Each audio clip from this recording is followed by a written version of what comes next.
Oke, kita mulai lagi ya teman-teman semuanya. Here we go again. Kita lanjutkan pembahasan terkait model tingkat kematangan UKPBJ. Ini bagian kedua ya. Sesi pertama kemarin kita sudah bahas konsep awalnya ya. Nah, silahkan bisa dilihat lagi video pertama sesi mind map terkait model tingkat kematangan UKPBJ yang lebih membahas konsepnya. Sekarang kita akan lebih detail lagi terkait bagaimana cara menilai kematangan UKPBJ itu dalam 9 variabel yang ada. Tapi sebelumnya sedikit mengulang materi kemarin ya. Jadi pada intinya konsep tingkat kematangan UKPBJ itu adalah dimulai dari aturannya ada di Perpres 16 dan Peraturan LKPP nomor 5 tahun 2019 yang mengamanatkan bahwasannya UKPBJ adalah unit kerja di KL Pemda yang menjadi pusat keunggulan pengadaan barang jasa. Nah, pusat keunggulan itu apa ya yang diamanatkan? Nah, UKPBJ sebagai pusat keunggulan adalah unit kerja yang memiliki karakter skoper. Ini kan, karakter skoper apa? Yaitu strategis, kolaboratif, berorientasi pada kinerja, proaktif, dan mampu melakukan perbaikan berkelanjutan. Itu awalnya ya. Nah, kemudian bagaimana kita bisa mengetahui UKPBJ itu sudah menjadi pusat keunggulan? Nah, alatnya ini kita punya ada alat yang namanya level kematangan atau maturitas. Ada 5 level. Nah, yang mana disebut pusat keunggulan itu minimalnya ini kalau levelnya ada pada proaktif. Nah, yang 5 level ini ya, maturitas ini digunakan sebagai alat ukur terhadap 9 variabel dalam 4 domain ya. Jadi UKPBJ itu diukurnya itu menggunakan 5 pisau ini ya terhadap 4 domain 9 variabel. Nah, ini yang sekarang kita bahas. Bagaimana kita lebih detailnya ya untuk mengukur kematangan UKPBJ tersebut ya. Apa saja nih 4 domain 9 variabel tersebut kita lihat. Nah, jadi kita menerapkan 5 level kematangan ini ke dalam 9 variabel ya dalam 4 domain. Jadi ini sebagai alat ukur terhadap 9 variabel ya. Jadi ke sini linknya ya. Nah, ini 4 domain 9 variabel. 4 domain proses, kelembagaan, sumber daya manusia, dan sistem informasi. Ya, kita fokus 9 variabel ya. Kayak 4 domainnya itu besarnya, tapi yang lebih teknis diukurnya adalah 9 variabel dalam 4 domain tersebut. Ya. Nah, domain pertama proses, ada 4 variabel. Bagaimana cara mengukurnya? Bagaimana 5 level ini, inisiasi, esensi, proaktif, strategis, unggul ini diterapkan ke 9 variabel ini. Nah, 4 variabel pertama dalam domain proses. Pertama, manajemen pengadaan. Ya. Nah, manajemen pengadaan, key driversnya adalah fokus UKPBJ dalam pengelolaan mata rantai PBJ, pengelolaan mata rantai pengadaan. Kemudian ketersediaan prosedur yang mendukung peran UKPBJ. Nah, ini konsep penilaiannya. Nah, bagaimana evidennya, bukti-buktinya, bagaimana menilainya, bagaimana menerapkan 5 level tadi ya. 5 level? Inisiasi, esensi, proaktif, strategis unggul ini ke dalam manajemen pengadaan. Nah, dilihat dari buktinya. Nah, ini buktinya. Nah, kita lihat apakah sudah ada dokumen atau laporan proses pemilihan ya. Nah, kalau dia sudah ada dia sudah ada dokumen atau laporan proses pemilihan berarti dia sudah inisiasi, yaitu pengelolaan proses pemilihan berbasis dokumen pemilihan. Oke. Kemudian kita lihat sudah ada SOP persiapan pengadaan. Apakah sudah memiliki SOP pemilihan? Nah, kalau sudah memiliki SOP berarti sudah masuk esensi, sudah level esensi ini. Pengelolaan proses pemilihan berbasis SOP. Oke, selanjutnya. Nah, ini yang proaktif di sini nih. Sudah punya SOP terintegrasi meliputi SOP perencanaan, SOP persiapan pengadaan, SOP pemilihan, dan SOP pelaksanaan kontrak. Kemudian dokumen pemenuhan standar LPSE, standar 5, standar 9, standar 10, standar 11, standar 17. Nah, ini orang LPSE yang lebih mengerti ya. serta berita acara atau notulensi rapat dengan pelaku pengadaan dan atau pelaku usaha. Nah, kalau sudah ada bukti ini berarti sudah proaktif. Ya, yaitu pemilihan pengelolaan proses PBJ terintegrasi di seluruh mata rantai. Nah, sudah terintegrasi nih perencanaan sampai pelaksanaan kontrak. Ya, dan berkolaborasi dengan pihak terkait. Nah, kalau ada bukti ini berarti dalam domain proses variabel manajemen pengadaan berarti sudah proaktif. Oke, nah lebih advance lagi kalau strategis pengelolaan PBJ yang memberikan penekanan pada pencapaian sasaran organisasi melalui penerapan strategi dan metode sesuai. Nah, apa buktinya? Ada SOP pengadaan strategis. Wow, ya, pengadaan strategis.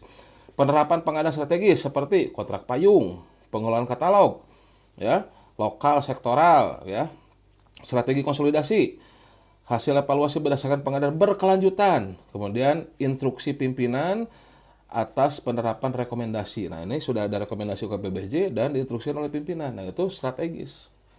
Nah, kemudian lebih advance lagi, unggul. Pengelolaan proses PBJ dengan memunculkan berbagai inovasi dengan perbaikan kinerja yang merefleksikan ciri organisasi pembelajar. Lebih wow lagi nih ya. Nah, apa buktinya? SOP manajemen pengetahuan. Nah, manajemen pengetahuan ya, bukan hanya pengadaan saja ya. Lebih lanjut lagi ya. Ya, terkait dengan pengadaan, mungkin supply chain management, ya, logistik dan sebagainya. Liputan kegiatan sharing session. Nah, ini ya menjadi mentor, menjadi panutan juga ke KLPD lain atas inovasi yang diterapkan. Laporan kegiatan benchmark. Nah, ini adalah bagaimana cara menilai ya manajemen pengadaan ya dengan 5 level maturitas tadi ya. Kita lihat lagi, kita coba lagi ke variabel kedua dalam proses, yaitu manajemen penyedia. Nah, key drivernya apa nih? Key drivernya yaitu interaksi dengan penyedia dan analisis data kinerja penyedia. Nah, ini key drivernya. Nah, ini bisa menilainya bagaimana nih? Kita menilainya sampai level mana nih? Sudah sampai level mana nih manajemen penyedia ini? Apakah inisiasi, esensi, proaktif, strategis, atau unggul? Nah, buktinya apa? Kita lihat ya. Inisiasi itu baru sebatas melakukan pembuktian kualifikasi penyedia dan pemanfaatan daftar himpunan LKPP. Nah, ini standar nih. Penggunaan blacklist di Inaprok dan kertas kerja evaluasi. Nah, ini mah zaman dulu juga harus ada nih ya, inisiasi. Kalau sekarang baru sampai sini berarti ya masih inisiasi. Kemudian esensi, pengelolaan registrasi penyedia dan pembuktian kualifikasi penyedia. Nah, ini ada kertas kerja evaluasi, laporan registrasi dan verifikasi serta penjelasan. Ah, ini lumayan lah, oke lah, esensi lah.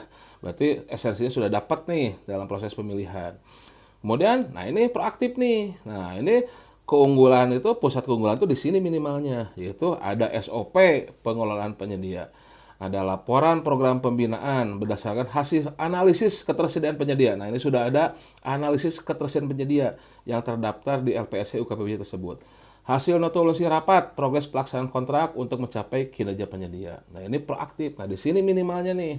Jadi kalau mau dinyatakan manajemen penyedianya sudah oke, berarti harus sudah ada bukti SOP pengelolaan penyedia, laporan pembinaan terhadap penyedia dan analisis ketersediaan penyedia, kemudian hasil notulensi rapat, progres pelaksanaan kontrak. Nah, untuk mencatat kinerja penyedia. Lebih strategis lagi, laporan implementasi sistem pengelolaan penyedia. Nah, vendor management system ya. Dalam melakukan analisis ketersediaan, analisis kerja dan pemetaan penyedia. Wow. Nah, ini berarti kalau strategi sudah wow nih ya.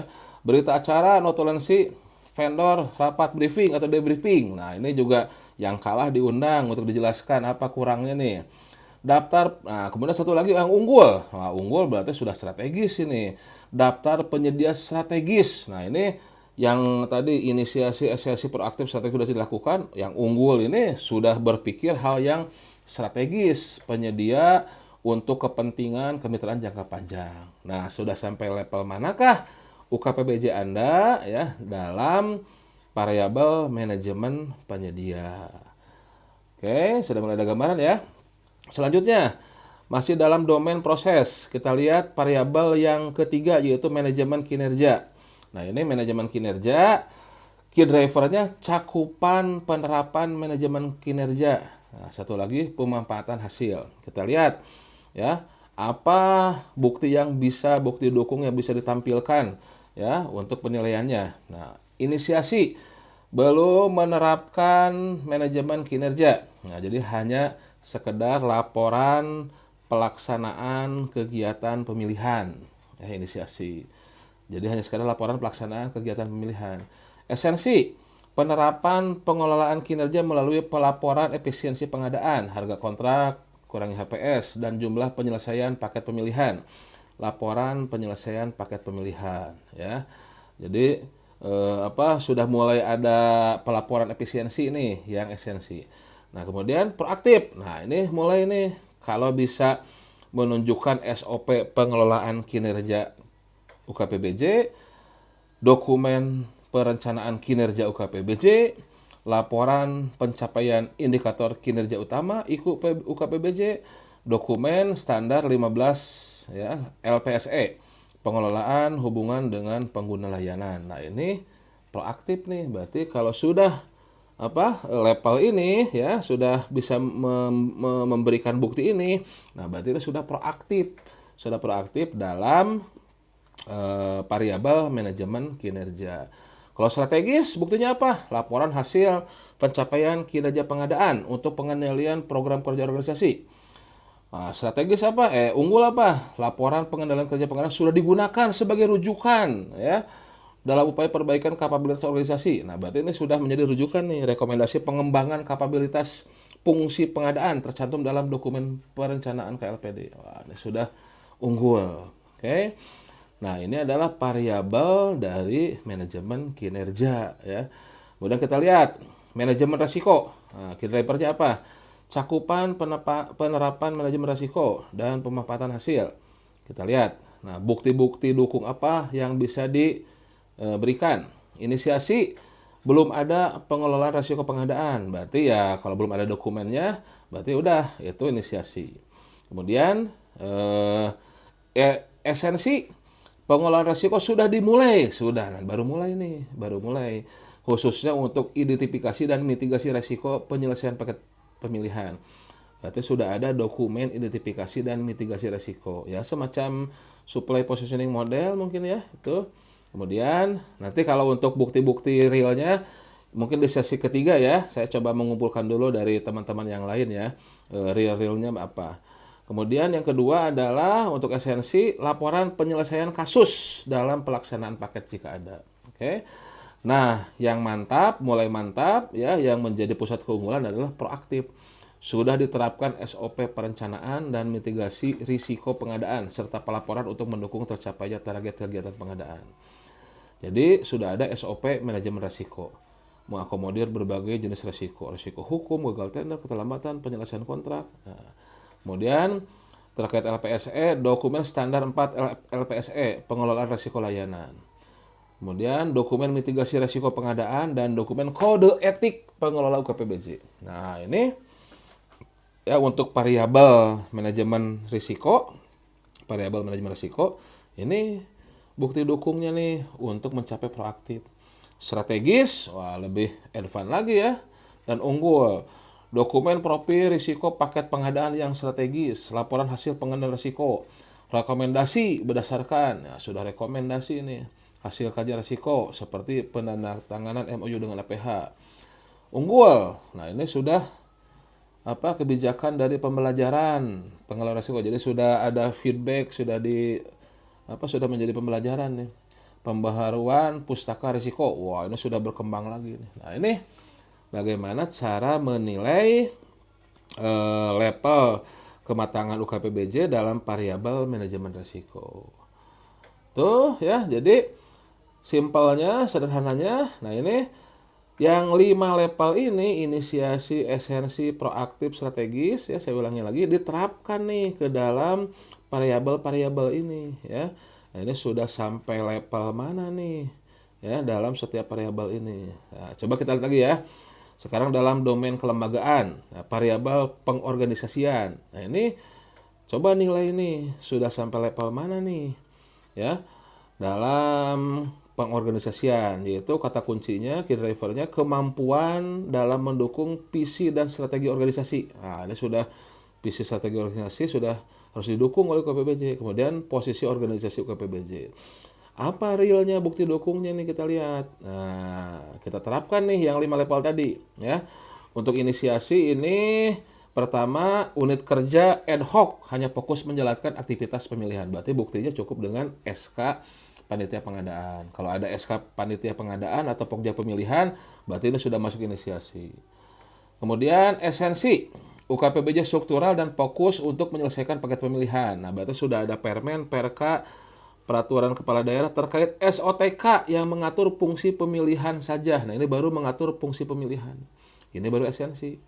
Kalau proaktif, UKPBJ struktural yang bertanggung jawab dalam fungsi pengadaan. Nah, berarti sudah pengadaan bukan pemilihan nih.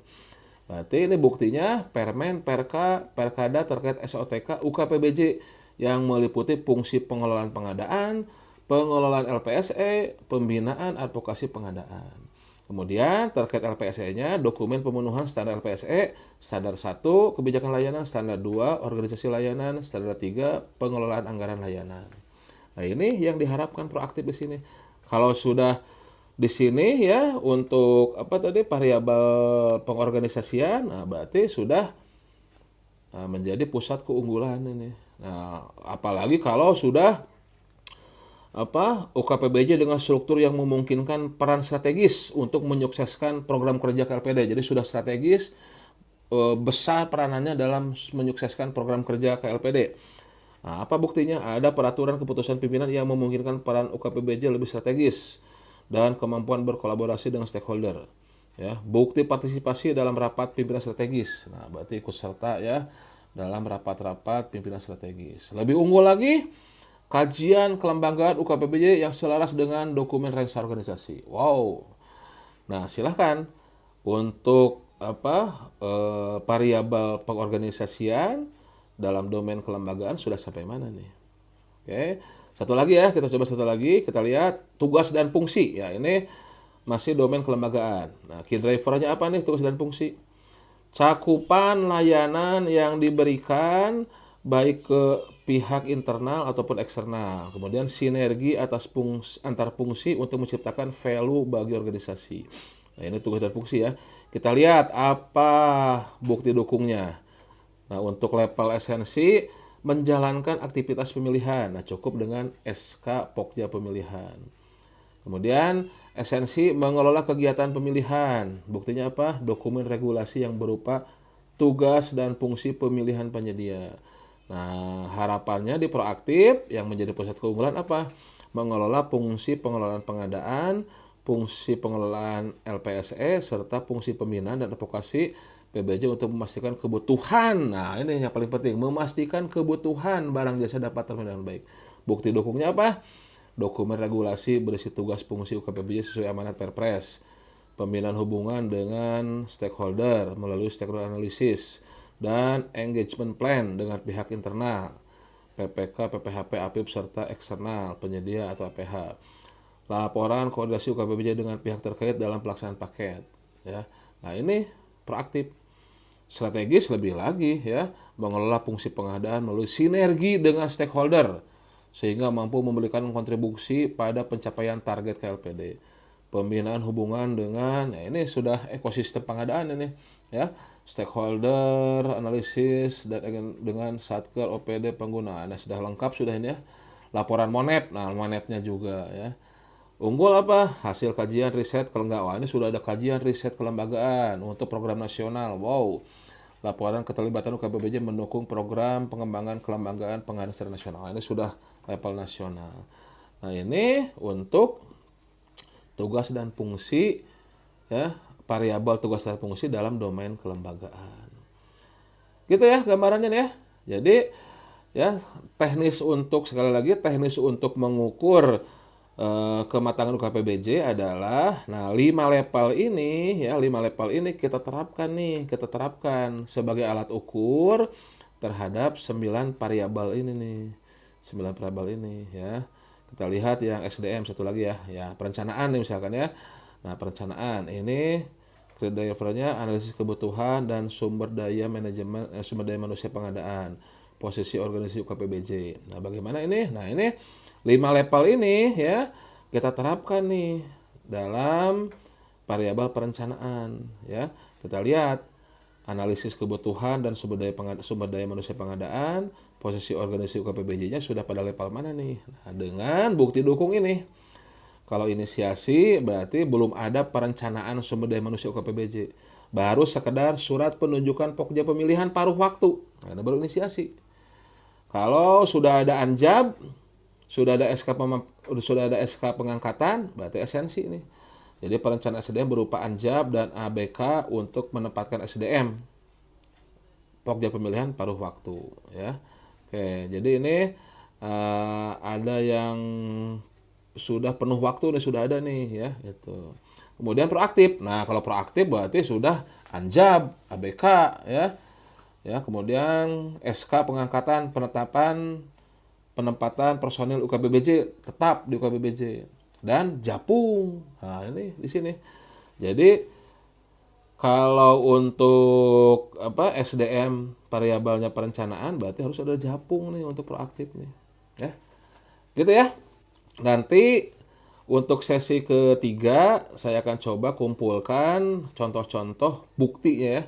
Contoh-contoh bukti ini ya, contoh-contoh eviden ini apa nih ya, kita lihat ya. Nah, untuk sesi kedua kita cukupkan ya, intinya barusan kita sudah bisa tahu bagaimana menerapkan ya tools ini ya, level kematangan yang 5 ini terhadap variabel-variabel ya, terhadap 9 variabel ya dalam 4 domain ya dari model tingkat kematangan UKPBJ ini.